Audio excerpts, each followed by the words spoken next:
The Arizona Cardinals continue to fly high.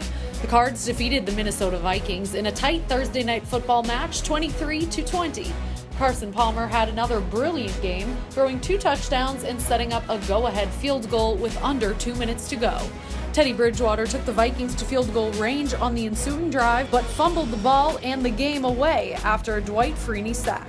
The Cardinals recovered and improved to 11-2.